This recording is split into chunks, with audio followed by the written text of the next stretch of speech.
And Jesus answered and spake unto them again by parables.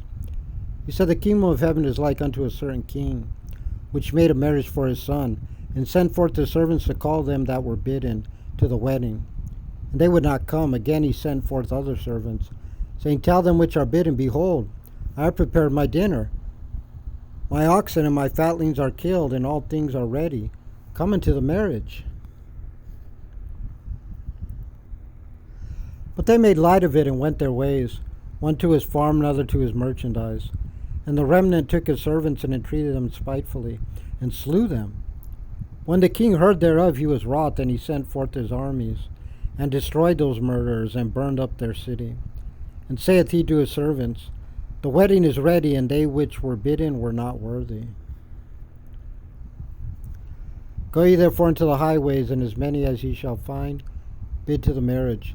So those servants went out into the highways and gathered together all as many as they found, both bad and good, and the wedding was furnished with guests. When the king came in to see the guests, he saw there a man which had not on a wedding garment. And he saith unto him, Friend, how camest thou in hither not having a wedding garment? And he was speechless. Then said the king to his servants, Bind him hand and foot, and take him away and cast him into outer darkness. There shall be weeping and gnashing of teeth. For many are called, but few are chosen. Then went the Pharisees and took counsel, how they might entangle him in his talk. And they sent out unto him their disciples, with the Herodians, saying, Master, we know that thou art true, and teachest the way of God in truth. Neither carest thou for any man, for thou regardest not the person of man.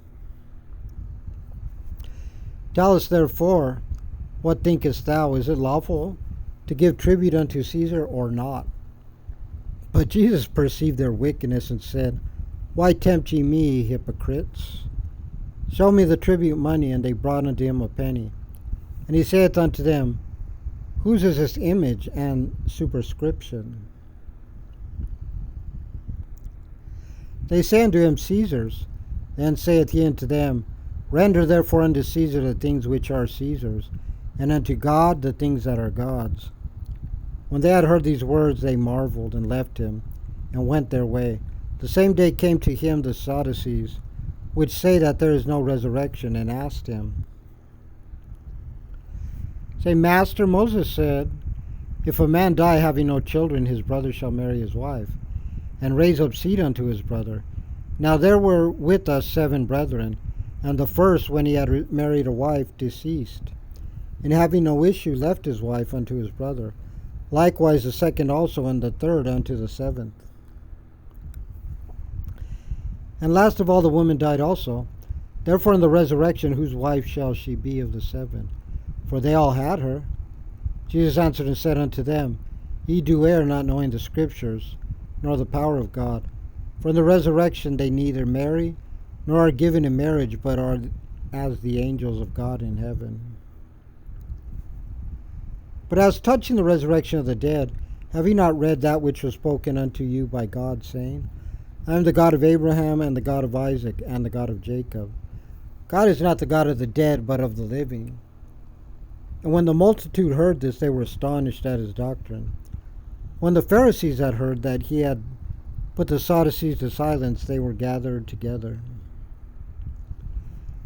And one of them, which was a lawyer, asked him a question, tempting him, and saying, Master, which is the great commandment in the law? Jesus said unto him, Thou shalt love the Lord thy God with all thy heart, and with all thy soul, and with all thy mind.